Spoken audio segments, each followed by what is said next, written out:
Welcome back to another Plasticon review. Today we're going to cover Core Class Energon Galvatron. Here is Core Class Energon Galvatron. He's a transformer, obviously. It's really cool. Love his jet mode. His jet mode is pretty neat looking. Always enjoyed what this jet invoked. It's just a real big, heavy, crazy looking futuristic thing from, I mean, you know, it's very Cybertronian, and it could be anything really. I mean, it even has like a cockpit in there, kind of picked out a little bit of yellow. It's got these red guns here on the sides, very neat. And pretty awesome little updated rendition of a very small, well, the original was huge, but this is a very small version of that particular toy. I do like him. It's got a lot of really cool molded detail. He's not too terrible. It's got his little kind of pseudo tank looking vehicle here plugged into the top, which is kind of cool. That actually doubles as a blade. I do like that. It's a nice little nod toward the Generation 2 thing, which I always thought was cool. And it's got, you know, kind of looks like a robot underneath, but kind of doesn't. It does have molded detail though all under here, which is kind of nice. That's a really big plus kind of thing. I do find that cool. And he's a nice little bot. I like the size of this. This is exactly the size that I get into. And I'm not big into the huge robots, but you know, I used to have the original. The original was pretty neat. It had all the little gimmicks and such, like your Energon key would actually plug into the back and light things up, and you had like a switch you would hit, and these guns would like flip out from underneath. Can't remember everything else it did. The original was pretty cool. Doesn't have any Decepticon emblems on the vehicle mode, so that's kind of crazy. You would think there'd be at least one. I mean, there is kind of a place right here. I guess they could have put one here. Easily could have put it anywhere on the wings, because the wings have plenty of real estate for that. I do like the fact that they're painted purple and silver when they're actually molded in yellow, which is kind of cool. And these wings are kind of positionable. You can position them kind of any way you want. And he does retain a really, really nice jet mode. It doesn't have any landing gear. Now that I think about it, I don't think the original had landing gear, but I don't remember. It's been so long since I actually handled that mode. One thing I did notice is these like to kind of veer in a little bit, but that's probably just due to the transformation. I probably don't have something picked in completely correctly, but that's okay. I do like him for what he is. He does have a pretty interesting transformation. First thing I usually do is just pop this gun portion here. Give you a bit of a close-up of what that looks like. It does have the little treads and everything. It's very well detailed, very well sculpted. Doesn't have anything underneath really. It's just kind of a hollow thing with a peg hole here. These two little pieces here actually peg onto these two little nubs here that stick out. So you can plug him in pretty much any direction you want. You can either do it this way, or you can do it this other direction if you want. So you have options. Options are nice. So if you just wanted like a rear firing gun and then just the blade sticking out forward. I always thought this weapon was weird, especially with the blade.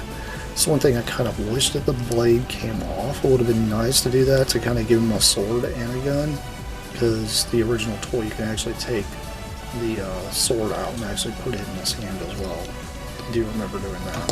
So, gonna put his sword tank back here. It's very tiny though. Like, look how tiny it is. Like, Micro Machines are bigger than that, I think. I don't have one handy, so I can't really show you that. So, anyway, put it to the side. You know, flip these two pieces here up, and then you can take his leg here, and his leg unpegs from this hole right here, and goes down, and then you'll turn it, and you'll grab this right here, and unpeg this hole, and then turn it, just like that, kind of just straighten them out, and then just flip the little feet down, just like so, and you're done with the legs. Arms are really easy on this guy. You just kind of unpeg them. They kind of peg into this little portion right here. And then twist this around. And do the same on this side. He does have, it's kind of hard to tell. It actually has textured ball joints, which help hold possessions pretty good.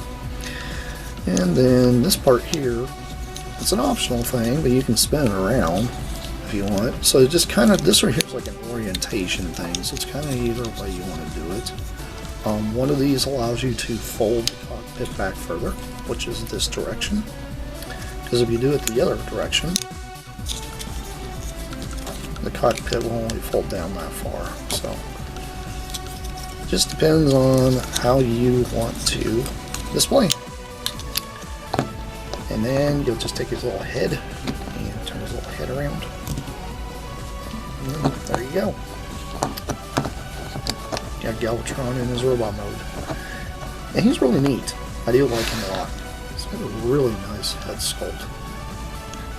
If you notice, he's got a Decepticon emblem right there. It's done in a very dark purple, so it's very hard to see on this color purple, which I actually like. And he's pretty neat. Another thing you could do to emulate the forward firing cannons, he's got these two little peg holes here, and they'll just peg right into his shoulders, just like that. And it gives you his forward firing cannons. So do you find this cool? It's not too terrible. It's got your standard articulation with the ball joints being in the knees and such. It's got a really good knee bend because the transformation kind of requires it. Just a little rocking back foot. And then just ball jointed arms, which only go out so far because the shoulder kibble kind of gets in the way, and that's not the gun that's actually hitting, it's the shoulder piece here itself. So. And he just has a rotating head. He doesn't actually have a head on a ball joint, but that's okay. He does have these ports here on both arms, so you can take the gun blade tank and plug it in here, so that way you can give him his blade. It's kind of nice. So I think that's pretty cool. I don't mind this at all. He's a very neat looking little robot. And a really nice welcomed addition to my lot of tiny robots, because I love my small robots. To give you a bit of a size comparison, here he is next to Blue Star, which Blue Star kind of towers above him because Blue Star is a big insect dude. But I think this kind of works because these insect things are supposed to be from a different dimension, different part of the galaxy, so I can see those being huge, crazy dudes that kind of get in the way. Galvatron here is pretty nice. I do like him. I like Galvatron, I always have, and I don't know about you guys, but I get a very Super Megatron vibe from this guy. Probably because of that reuse of the Super Megatron mold that they used a while back. But this literally screams Super Megatron to me.